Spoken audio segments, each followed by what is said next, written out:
Sweat equity. Sweat equity. There's some things you're not willing to quit when you've invested that much into it. Some of y'all, you can quit because you ain't putting nothing in it. You ain't put enough work in it. You can just turn your back on it because you didn't put that much work into it. There's some stuff in my life, I can't turn my back on it. I work too hard to walk away from certain things because I put too much in it. And some of you can easily walk away from stuff. It doesn't mean nothing to you. If this company means something to you, if this opportunity means something to you, you wouldn't quit and you wouldn't give up and you wouldn't give in. It's called character. You will grow through what you go through. The question is, are you willing to go through it? Sometimes a setback and you being in the dumps and miserable and frustrated about all of these things that keep going wrong and wrong and wrong and wrong, and you're looking for something to go right. When it finally starts going right, you're going to appreciate it that much more. You cry, you're hurt. At the end of the crying and the hurt, don't give me a story. I don't need a story. At the end of it, I need you to get a reward. You already cried. You've already sacrificed parties. You've already given up sports. You've already given up a whole lot of stuff. And now you're about to cry and give up. You're about to cry and go home. If you were going to quit, you should have quit before you started. You don't come this far. You don't invest this much time. You don't invest this much energy to give up. Recycle your pain. You can decide the shape, the form. You can decide the product that comes from your pain. Get something from it. You already in pain. Use it. Do something with it. Allow it to take you to the next level. Allow your pain to push you to greatness. This is what I need you to do for me. When you walk out of here, I just need you to keep walking toward it. I don't need you thinking about it no more. You're doing too much thinking. You analyze it too much. You talking yourself out of it. I don't know if this gonna work. I tried and it didn't work. I just need you to keep moving. I need you to make up in your mind that the only way you can lose is if you quit. And I just need you to keep going. When you out there dealing with the real world, it ain't pretty. You got to have heart. Get some heart. It can be fixed and you can fix it. But when you pointing fingers and you talk about, I can't believe stuff change. The weather change every day. You don't complain about that. When you get out there, I need you kill or be killed when you get out there. We ain't playing no more. We ain't taking no prisoners no more. When you get out there, whatever you can get, go get it. Because they gonna get it before you get it. And they ain't gonna give it to you. So you go out there and get what's yours. Ain't nobody about to give you your personal freedom. If you're going to get your personal freedom, they ain't giving it away. You gotta go get it. You gotta go earn it.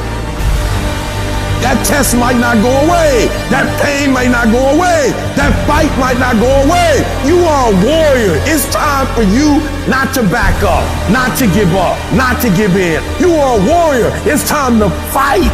If you're going through trials and tribulations, the best thing you can do is handle it. The worst thing you can do is panic. If you ever study an eagle, you see that an eagle flies best when there's storms and winds, because it doesn't have to flap. It uses the wind from the storm to elevate. And so I don't care what your trials and tribulations are, elevate yourself, get beyond the clouds. Don't worry about your haters. Your haters are like pigeons. Pigeons can only fly so high. And so you don't have to worry about people and circumstances and situations. You just fly up to an altitude that they can't go to. You are in control. Not the little voice that gives you all the doubts and gives you all the negativity and gives you all the questions. You, the successful you, are in control. And you've got to continually beat that into your brain every time that little negative voice comes around that makes you feel insecure, that makes you feel less confident, that makes you feel like you're not enough. Stop being a victim. Stop letting life push you around and start fighting back. Because the minute you tell yourself that you control this is the minute you can start to change it. It all starts the moment you take responsibility and say to yourself, I can make out of this life what the I want, and no one and nothing is going to shape my destiny but me. You got to stare all that in the face and say, you can't beat me, I'm too strong. Many start but few finish. And that few that finish, that just keep on there in spite of the pain, in spite of the agony, they just keep on. And once they break through that wall, now it's just automatic. It's not a question of whether or not you will do it, it's done. Where you stop worrying, where you begin to trust, you get still and begin to know that you are entitled to this. You're supposed to have this. This is your calling. This is the reason that you're here. This is your time. It's done. when you no longer focus on the obstacles, when you no longer care what people think or what they might say, when you no longer find the need to seek their approval, it's done. It's done. When you say whatever price I must pay, I will do that. It's done when the pressure within you is greater than the pressure outside of you. Download this video and audio by becoming a member at benlionelscott.com. Plus, get early access to all new content and hundreds of exclusive videos.